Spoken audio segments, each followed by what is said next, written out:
Rien ne va plus chez Volkswagen, les ventes de véhicules électriques chutent en Europe et Porsche se jette dans les bras de Google.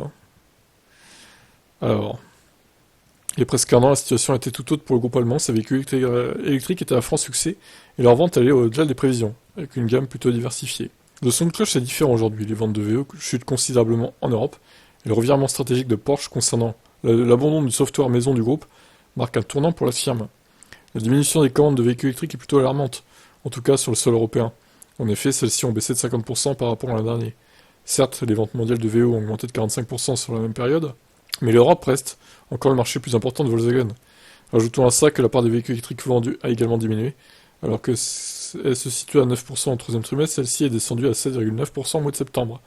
Sur la totalité de ces ventes, l'écrasante majorité s'est effectuée en Europe, avec plus de 341 000 modèles de VE écoulés sur le continent. Toutefois, les commandes aux USA et en Chine se portent bien et continuent d'augmenter. Bah, en Chine, vu les prix des voitures, oui. On rappelle, hein, moins de 17 000 euros l'ID3, quoi. Hein. Chez nous, c'est 2,5 fois plus cher, à peu près. Pour la même voiture. Hein. Volkswagen a donc dû revoir légèrement sa stratégie pour s'adapter aux réalités de terrain, pour faire face à cette baisse de la demande et d'affronter également leurs problèmes logistiques sur les chaînes d'approvisionnement. Les prévisions de départ des marchés des VE ont été revues à la baisse alors que le groupe tablait sur 11%, celles-ci seront plafonnées entre 8 et 10.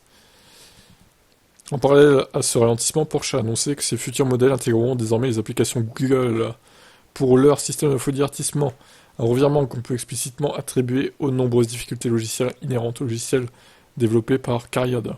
Ouais, bah Porsche, ils ont tellement raison là de faire ça. La marque avait déjà évoqué par le passé ce choix stratégique sans toutefois officialiser le choix. Maintenant, c'est officiel, une décision qui intervient alors que Volkswagen annonce une vaste procédure de suppression de postes chez Cariad. Environ 2000 employés devront bientôt partir faire leur valise pour quitter l'entreprise. Ce qui ralentira encore le développement logiciel.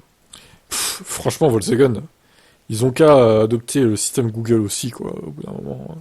C'est un échec, leur logiciel à la maison, là. Il y a du lag, des bugs, même si maintenant c'est un peu amélioré par rapport au début, mais bon, ça reste pas la panacée quand même. Hein. Je sais pas ce que vous en pensez, les possesseurs de Volkswagen, mais bon. Volkswagen, qui rêvait d'un avenir électrique en toute sérénité, se trouve désormais à un carrefour et devra s'adapter rapidement. L'industrie automobile a toujours été un secteur concurrentiel, mais les nouveaux arrivants Tesla, BYD et les autres, et la complexification des chaînes de production intensifient ce constat. Le domaine a été fortement chamboulé.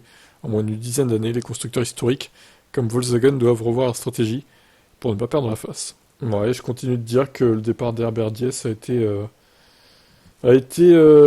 mauvais pour Volkswagen au final.